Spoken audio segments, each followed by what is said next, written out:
আজ লেডিসে উঠে যে কি ভুল করলাম সে আর তোমাদের কি বলবো। হ্যালো এভরিওয়ান, আমি সঙ্গীতা। তোমরা সকলে কেমন আছো? চলে এসেছি একটা নতুন মিনি ভ্লগ নিয়ে। আজ সকাল সকাল মায়ের সঙ্গে রেডি হয়ে বেরিয়ে পড়েছিলাম রানাঘাট যাওয়ার জন্য। লেডিসে উঠেই এই মহিলাগুলো যে কি জোরে জোরে কথা বলে তোমরা ধারণা করতে পারবে না। মানে অন্য মানুষের যে অসুবিধা হয় সেটা ওনারা বোঝে না, ওনাদেরকে বলাও যায় না। তো যাই হোক, যেখানে কাজে গিয়েছিলাম ওখানে একটা বড় বটগাছ ছিল। দেখো বটগাছের ফল হয়েছে। আমি না প্রথমবার ফলটাকে দেখলাম। তোমরা দেখে থাকলে অবশ্যই কমেন্ট করে জানিও। তো সেখানকার কাজ মিটিয়ে আমরা আবার চলে আসলাম রানাঘাট স্টেশনে। আর জিআরপি গেটের পাশে এই দোকানটা থেকে ঘুগনি খেলাম, বেশ ভালো ছিল খেতে।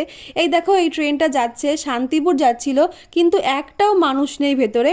আর এই যে আমাদের এইবারের প্রথম পানি ফল, বেশ টাটকা এবং মিষ্টি ছিল খেতে। তারপর ট্রেন আসলো, এই আবার লেডিসে উঠলাম, আর এই রকম ভিড়, বাবার বাবা, দাঁড়ানোর জায়গা পর্যন্ত পাওয়া যাচ্ছিল না। তো যাই হোক চলে আসলাম বাড়িতে। আর এসেই পপকর্ন কিনেছিলাম, সেটা আমি আর রায়ে বসে বসে খাচ্ছিলাম। তো ভিডিওটা এখানেই শেষ করছি। তোমাদের কেমন লাগলো ভিডিওটা অবশ্যই কমেন্ট করে জানিও। ভালো লাগলে লাইক করে সাবস্ক্রাইব করে দিও। টাটা।